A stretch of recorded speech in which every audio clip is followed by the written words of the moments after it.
राष्ट्रीय आदिवासी एकता परिषद व बहुजन मुक्ती पार्टीने केलं पहूर महावितरण उपविभागावर ताला ठोको आंदोलन। बोगस लाभार्थ्यांना लाभ देणाऱ्या बेजबाबदार महावितरणाच्या अधिकाऱ्यांविरुद्ध तात्काळ निलंबनाची कारवाई करण्याची मागणी। ही बातमी आहे जळगाव जिल्हा प्रतिनिधी राहुल सपकाळ यांच्याकडून। पहूर महावितरण उपविभागामार्फत अनुसूचित जाती व जमाती यांना मिळणारा सौर ऊर्जेचा लाभ अपात्र म्हणजेच बोगस लाभार्थ्यांना देण्यात आल्यानं पहूर महावितरण विभागाच्या विरोधामध्ये दिनांक 19 जून 2026 रोजी राष्ट्रीय आदिवासी एकता परिषद नई दिल्ली व बहुजन मुक्ती पार्टी यांच्या संयुक्त विद्यमाने ताला ठोको आंदोलन करण्यात आलं। हे आंदोलन राष्ट्रीय आदिवासी एकता परिषदेच्या राज्य उपाध्यक्ष अश्विनी भाकरे यांच्या नेतृत्वाखाली करण्यात आले। या आंदोलनात बहुजन मुक्ती पार्टीचे जिल्हाध्यक्ष राजू खरे, तालुकाध्यक्ष राहुल सपकाळी, राष्ट्रीय आदिवासी एकता परिषदेचे राज्य सचिव ॲडव्होकेट रणजित तडवी, सदस्य रोनक तडवी, जिल्हाध्यक्ष गफूर तडवी, तालुकाध्यक्ष हाजरा तडवी, समीर तडवी, सामाजिक कार्यकर्ते रवी मोरे, सामाजिक कार्यकर्ते सीरज तडवी, सायबू तडवी, सर्व अनुसूचित जाती जमातीचे कार्यकर्ते आणि सामाजिक संघटनेचे कार्यकर्ते उपस्थित होते। या आंदोलनात करण्यात आलेल्या मुख्य मागण्या अशा आहेत। या भ्रष्टाचारामध्ये पहूर महावितरण उपविभागामध्ये कार्यरत असणारे नितीन संघवी व तत्कालीन उपअभियंता योगेश इंगोले हे दोषी आढळल्यास त्यांना निलंबित करण्यात यावं अशी प्रमुख मागणी करण्यात आली आहे। त्याचबरोबर नितीन संघवी आणि योगेश इंगोले यांनी जी शासनाची फसवणूक करून बोगस लाभार्थ्यांना जो लाभ देऊन त्यांच्याकडून पैसे घेतलेत ते त्यांच्याकडून वसूल करण्यात यावेत। तसंच सोलार ऊर्जाचा लाभ खऱ्या लाभार्थ्यांपर्यंत पोहोचवण्यात यावा अशा मागण्या सध्या करण्यात आल्यात। या आंदोलनामुळे संपूर्ण परिसर दणाणून गेला होता। आंदोलनाचं नेतृत्व करणारे आंदोलक काय म्हणाले ते पाहूयात। आज आदिवासी एकता परिषदच्या माध्यमातून पहूर या ठिकाणी महावितरणचं हे जे कार्यालय आहे या कार्यालयावरती ताला ठोको आंदोलनाची आम्ही घोषणा दिलेली होती आणि सर्व आदिवासी एकता परिषदचे कार्यकर्ते आम्ही या ठिकाणी आलेलो आहोत। सर्वात महत्त्वाचा मुद्दा आहे की आमच्या देशामध्ये लोकशाही आहे आणि लोकशाहीमध्ये हजारो वर्षापासून त्या व्यवस्थेने जे पीडित लोक होते त्या पीडितांना समतापूर्वक प्लॅटफॉर्म मिळाला पाहिजे म्हणून भारतीय संविधानामध्ये कलम नंबर 340 ओबीसी, कलम नंबर 341 एससी आणि कलम नंबर 342 एसटी अशी कॅटेगरीची विभागणी करून दिलेली आहे आणि संख्येच्या अनुपात आम्हाला भारतीय संविधानानुसार प्रतिनिधित्व मिळतं। पण महावितरण कंपनीच्या लोकांना मला असं वाटतं की ते फक्त हरामखोरी करण्यामध्येच मजलूम आहे। त्यांना एससी एसटी आणि ओबीसी ही समजत नसेल तर हे लोक म्हणजे नोकरी करण्याच्या लायकचे नाही असं मला या ठिकाणी वाटतं।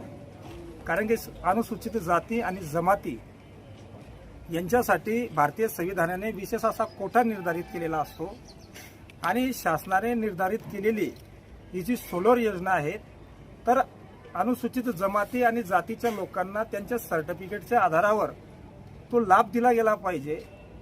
पण ह्या लोकांना लाभ न देता सवर्ण लोकांकडून पैसे घेऊन त्यांना अनुसूचित जाती आणि जमातीच्या कॅटेगरीमध्ये दाखवून असा लाभ दिला जातो म्हणजे कुठेतरी कायदा आणि सुव्यवस्थेचा या ठिकाणी भंग होताना दिसतो आहे।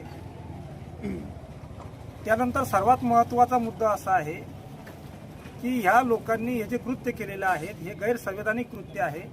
यांच्यावर तात्काळ ॲट्रॉसिटी ॲक्ट प्रमाणे गुन्हा दाखल झाला पाहिजे आणि त्यांचं निलंबन झालं पाहिजे हा आमचा उद्देश आहे। दुसरा सर्वात महत्त्वाचा मुद्दा की संबंधित कार्यालयाला आम्ही या ठिकाणी भेट दिली असता त्यांनी सांगितलं की 8 दिवसात आम्ही या संपूर्ण घटनेचा चौकशीचा आम्ही अहवाल तयार करू आणि 8 दिवसात तुम्हाला सादर करू। त्यांनी जरी आम्हाला लेखी आश्वासन दिलेलं आहे पण ते जर त्या आश्वासनाला पात्र ठरले नाही किंवा त्यांनी त्यांचं आश्वासन पाळलं नाही तर संबंधित लोकांच्या विरोधामध्ये आम्ही हायकोर्टामध्ये याचिका दाखल करू। मोर्चा आलेला इथे राष्ट्रीय आदिवासी एकता परिषद या म्हणजे तुमच्या काय मागणी? जय मूल निवासी, जय जोहार, जय संविधान, जय भीम। मी राष्ट्रीय आदिवासी एकता परिषद महाराष्ट्र राज्य उपाध्यक्ष म्हणून पदावर आहे आणि आमच्या मागण्या या 4 ते 6 महिन्यापासून चालू होत्या की सरांनी त्या अधिकाऱ्यावर कारवाई केली गेली पाहिजे। पण यांनी एसटी एससीच्या लोकांना डावलून ज्या योजनेचा लाभ आहे ते जातीव्यतिरिक्त लोकांना दिला गेला त्या लोकांवर कारवाई केली गेली पाहिजे आणि ते अनुदान दिलं गेलंय ते अनुदान वापस मिळवलं पाहिजे आणि जे बिंगोरे आणि संघी साहेब असं नाव सांगता येईल भ्रष्टाचार अधिकाऱ्यांचं त्या अधिकाऱ्यांवर निलंबित कारवाई म्हणजे निलंबनाची कारवाई झाली पाहिजे लवकरात लवकर, असं आमच्या संघटनेतर्फे आमच्या सर्वांचं म्हणणं आहे. आणि आता संघवी साहेबांना सांगितलं तसं की आम्ही 8 ते 10 दिवसात कारवाई करू. जर यांना कारवाई नाही केली किंवा आपल्यापर्यंत कारवाईचा अहवाल नाही आला तर आपण तीव्र आंदोलन भुसावळ ते पण घेऊन जाणार आहे. आणि कोर्टात जसं सरांनी सांगितलं याचिका पण दाखल करू. तसं यांनी सर्वांनी महावितरण विभागाच्या प्रशासनाने तयारीत राहावं. या आदिवासी आज राष्ट्रीय आदिवासी एकता परिषद महाराष्ट्र राज्याच्या वतीने महावितरण विभाग पहूर या कार्यालयावरती ताला ठोको आंदोलनाची घोषणा केली होती. त्या अनुषंगाने आज हा संपूर्ण मोर्चा या कार्यालयावरती आलेला आहे. या आंदोलनाचं प्रमुख ज्या मागण्या होत्या की अनुसूचित जाती जमातीच्या प्रवर्गाच्या लोकांना गावळून जे अनुसूचित जाती जमातीचे लोक नसताना त्या लोकांना अनुसूचित जाती जमाती दाखवून लाभ दिलेला आहे, त्या लाभाच्या विरोधात आज हा मोर्चा होता. त्यानंतर ज्या लाभार्थ्यांनी अनुसूचित जाती जमातीच्या हक्कावरती डल्ला मारलेला आहे त्या लोकांवरती अनुसूचित जाती जमाती अत्याचार प्रतिबंधक कायद्याअंतर्गत कारवाई होणे अपेक्षित आहे. त्यानंतर ज्या संबंधित अधिकारीने या सर्व गोष्टी घडवून आणल्या म्हणजेच त्यांनी अधिकाराचा गैरवापर केलेला आहे त्यांच्यावरती देखील निलंबनाची कारवाई ही विभागाअंतर्गत करण्यात यावी यासाठी आजचा मोर्चा आयोजित केलेला होता.